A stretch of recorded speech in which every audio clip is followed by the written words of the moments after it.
MTV news Kannada ವಾಹಿನಿಗೆ ಸ್ವಾಗತ. ವಿವಿಧ ಬೇಡಿಕೆ ಈಡೇರಿಸುವಂತೆ ಸುವರ್ಣ ಗಾರ್ಡನ್ ಬಳಿ ಸೋಮವಾರ ಕರ್ನಾಟಕ ರಾಜ್ಯ ರೈತ ಸಂಘ ಹಾಗೂ ಹಸಿರು ಸೇನೆ ರೈತ ಮುಖಂಡರು ಸುವರ್ಣ ಸೌಧಕ್ಕೆ ಮುತ್ತಿಗೆ ಹಾಕಲು ಹೊರಟಾಗ ಅವರನ್ನು ವಶಕ್ಕೆ ಪಡೆದು ಪೊಲೀಸರು ಸಾರಿಗೆ ಬಸ್ನಲ್ಲಿ ಇಟ್ಟಾಗ ರೈತನೋರ್ವ ಚಾಲಕನ ಕೈಕಟ್ಟಿ ಹಾಕಿ ಆಕ್ರೋಶ ವ್ಯಕ್ತಪಡಿಸಿದರು.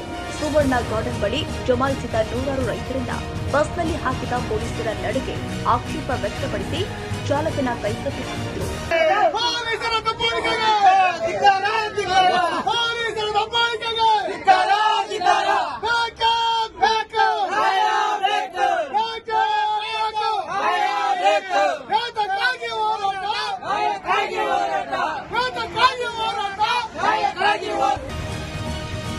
ತಾಜಾ ಸುದ್ದಿಗಾಗಿ ಎಂಟಿವಿ ನ್ಯೂಸ್ 24x7ಗೆ ಸಬ್ಸ್ಕ್ರೈಬ್ ಮಾಡಿ ಮತ್ತು ಬೆಲ್ ಐಕಾನ್ ಅನ್ನು ಒತ್ತಿ. ತಪ್ಪದೇ ಲಿಂಕ್ ಶೇರ್ ಮಾಡಿ.